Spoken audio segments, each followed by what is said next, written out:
Hello there. Today's lesson will be about ordering VA appraisals. By the end of this video, you will understand how to properly order a VA appraisal. Here at UWM, you are responsible for ordering appraisals on all VA files. This means that you will have to request an appraisal and WebLGY through the Veterans Information Portal, or VIP for short. Let's head over to VIP and get started. Alright, now that we are in VIP, we can locate WebLGY at the top of the menu on the left. Click WebLGY. On the WebLGY homepage, there are two links to request an appraisal.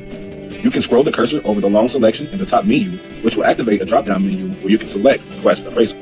Or you can click on Request Appraisal in the lender workspace area, located just below Obtain New VA Loan Number.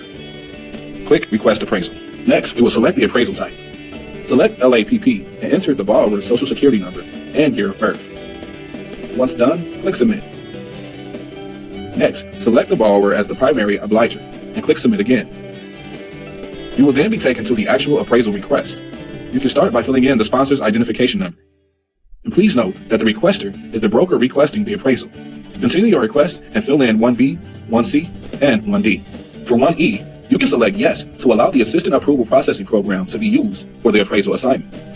Next, move into Section 2. Here, you enter the name of the person authorizing the request and the requester's phone number. In Section 3, you will skip 3A and go straight to 3B to enter the address of the property being appraised. In the 3C space, you will use the abbreviated description of the property. For example, if it is a single-family residence, use SFR. Next, move down to 3G. Select if the loan is a sale or refinance and enter the amount below it. Select the proper option for the loan use as well. Now please take note that if you have the proposed sales contract or purchase agreement, you will need to answer 3H even though it is not marked as required. The next step will be 3K. Here, we will enter the buyer agent's name, contact number, and email address, and then the same for the seller's agent as well. There are no required fields in Sections 4 or 5, so skip down to Section 6. Here, fill in the applicable lender point of contact information with the name, phone number, and email address. You can then copy this information and paste it into Section 6B. Next, select a building status in Section 7D. Proposed if the build has not yet started. Existing if the build is finished and occupied.